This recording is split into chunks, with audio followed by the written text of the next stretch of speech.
آئیے جانتے ہیں راہل گاندھی نے پارلیمان میں اپنی پہلی تقریر میں پیغمبر اسلام کا ذکر اور قرآنی آیت کا حوالہ کیوں دیا۔ انڈیا کی نئی تشکیل شدہ پارلیمنٹ میں ایوان زرعی کے پہلے اجلاس میں حزب اختلاف کے رہنما راہل گاندھی کی تقریر نہ صرف ایوان بلکہ سوشل میڈیا میں بھی زیر بحث ہے۔ راہل گاندھی کی تقریر کے دوران وزیر اعظم نریندر مودی نے 2 بار کھڑے ہو کر مداخلت کی۔ نہ صرف یہ بلکہ مرکزی حکومت کے 5 وزراء نے بھی اپنی نشستوں پر کھڑے ہو کر احتجاج کیا۔ راہل گاندھی کی تقریر کے کچھ حصوں کو پارلیمنٹ کی کارروائی سے ہٹا بھی دیا گیا، لیکن آخر راہل گاندھی نے اپنی تقریر میں کہا کیا؟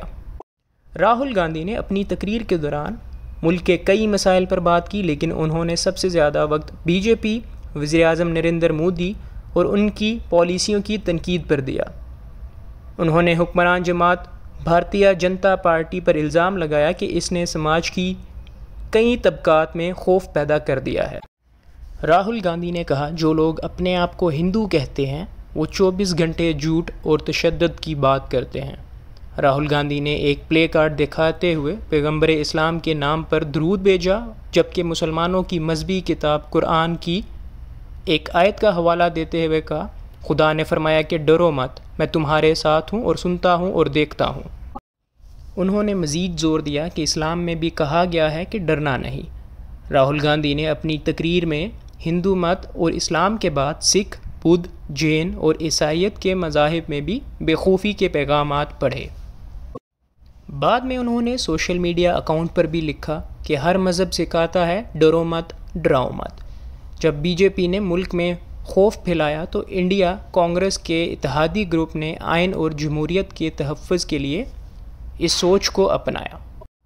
اس تقریر کے دوران وزیر اعظم نریندر مودی نے اٹھ کر کہا، یہ موضوع بہت سنجیدہ ہے، پورے ہندو سماج کو پرتشدد کہنا بہت سنجیدہ بات ہے، جس پر راہل گاندھی نے جواب دیتے ہوئے کہا کہ نریندر مودی پورا ہندو سماج نہیں، بی جے پی پورا ہندو سماج نہیں، آر ایس ایس بھی پورا ہندو سماج نہیں۔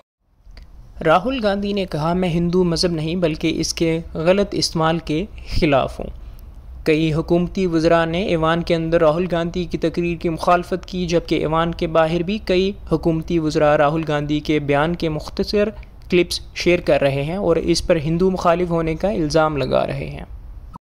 راہل گاندھی کی تقریر کے بعد مرکزی حکومت کے وزیر اشونی وشنو نے پریس کانفرنس کی اور کہا کہ آج راہل گاندھی نے پہلی بار کوئی ذمہ داری اٹھائی، اس کے باوجود انہوں نے غیر ذمہ دارانہ بیان دیا۔ راہل گاندھی کی تقریر کے بعد انڈیا کے مختلف صحافیوں نے بھی اس پر اپنی رائے کا اظہار کیا۔ صحافی ونود شرما نے راہل گاندھی کی تقریر کو بالکل درست قرار دیا۔ وہ کہتے ہیں کہ راہل گاندھی ہندو مذہب کے خلاف نہیں بلکہ ہندو مذہب کے غلط استعمال کے خلاف ہیں۔ صحافی ونود شرما کے مطابق یہ راہل گاندھی اور اپوزیشن کے نقطہ نظر سے ایک بہترین تقریر تھی۔ کانگریس نے پہلے سے بہتر کارکردگی کا مظاہرہ کیا، یہ ایک اچھی تقریر تھی۔ نریندر مودی کے کام کرنے کے انداز کے خلاف کسی نے ایسا کیا اور وہ راہل گاندھی ہی ہیں۔ اس سے پہلے جس نے یہ کیا وہ اٹل بہاری واجپئی تھے۔ ایک اور صحافی سمیتا گپتا کہتی ہیں کہ راہل گاندھی کی تقریر اس بات کی طرف اشارہ ہے کہ اب اپوزیشن لوک سبھا میں خاموش نہیں رہے گی۔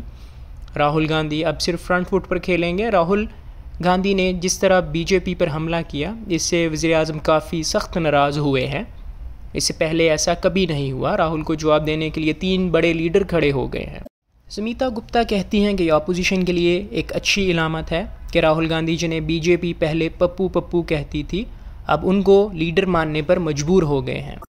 صحافی سمیتا گپتا کہتی ہیں کہ راہل گاندھی نے جس طرح حکومتی وزراء کی تقریر کا جواب دیا، اس سے لگتا ہے وہ صحیح راستے پر ہیں، لیکن اگر وہ مزید تیاری کریں تو بہتر ہوگا۔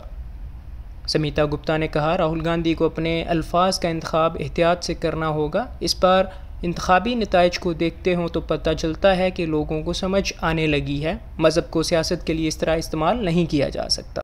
صحافی ونود شرما کہتے ہیں کہ بی جے پی اپوزیشن کی جارحیت کو توڑنے کی کوشش کرے گی، لیکن راہل گاندھی کی تقریر نے کر دکھایا کہ جب تک بی جے پی اقتدار میں ہے اپوزیشن کا رویہ یہی ہوگا، اور ایک مضبوط اپوزیشن ہی بی جے پی کو شکست دے سکتی ہے، اور یہ ثابت ہو چکا ہے۔ مزید ایسی ویڈیوز کو دیکھنے کے لیے ہمارے چینل کو سبسکرائب کیجیے اور اس ویڈیو کو لائک اور شیئر ضرور کیجیے گا۔ بہت شکریہ۔